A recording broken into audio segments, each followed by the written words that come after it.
സ്നേഹത്തിന്റെ വിശ്വാസത്തിന്റെ കാഴ്ചയൊരുക്കുകയാണ് ഇന്നും മലയോര വാർത്തകൾ. തന്റെ യജമാനനെ ഒരു നിമിഷം പോലും മാറി നിൽക്കാൻ കഴിയാത്ത ടോമി യജമാനൻ സഞ്ചരിക്കുന്ന വഴിയിലൂടെ എത്ര ദൂരം വേണമെങ്കിലും ടോമി പോകും. തമിഴ്നാട്ടിൽ നിന്നും പീച്ച് ഡാമിലെ ജോലിയുമായി ബന്ധപ്പെട്ട് മുത്തു എന്ന ചെറുപ്പക്കാരൻ വണ്ടി കയറുമ്പോൾ തന്റെ ജീവനായ ടോമി എന്ന നായയെ കൂടെ കൂട്ടി. അങ്ങനെ പീച്ചിയിലെത്തിയ അവരുടെ സ്നേഹബന്ധത്തിന്റെ ആഴം ഓരോരുത്തരെയും വിളിച്ചറിയിക്കുന്ന തരത്തിലാണ് മുന്നോട്ട് പോകുന്നത്. യജമാനൻ യാത്ര ചെയ്യുന്ന ബസ്സിന് പുറകിലൂടെ എത്ര കിലോമീറ്റർ വേണമെങ്കിലും ഒരു മടിയും കൂടാതെ ടോമി നിർത്താതെ ഓടും. പീച്ചിയിൽ നിന്നും വീട്ടു സാധനങ്ങൾ വാങ്ങുന്നതിനായി മുത്തു കയറിയ ബസ്സിന് പുറകെ ഓടുകയാണ് ടോമി.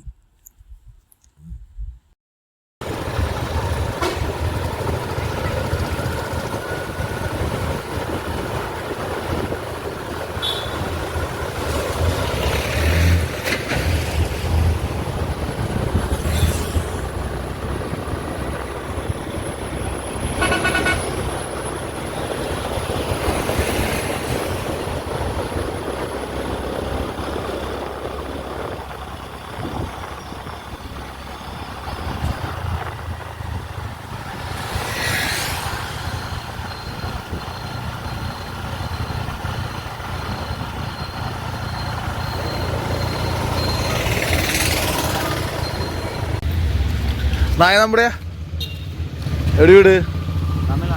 തമിഴ്നാടാ. അപ്പൊ നായ വീട്ടിൽ വളർത്തണ? ജോലിക്ക് വന്നാ? അപ്പൊ നായനെ പരിചയം?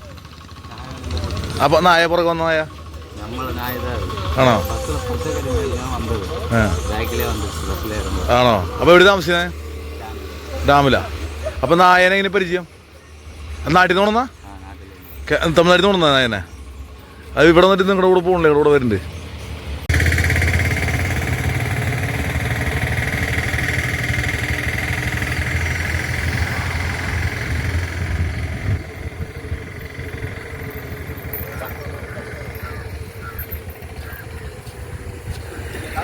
ടോമി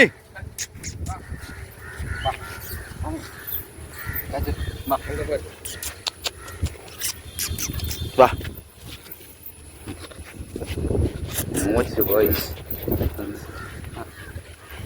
ഒരു പേര് ടോമിയില്ലേ? ഇത് ജെറഫ്രസ്.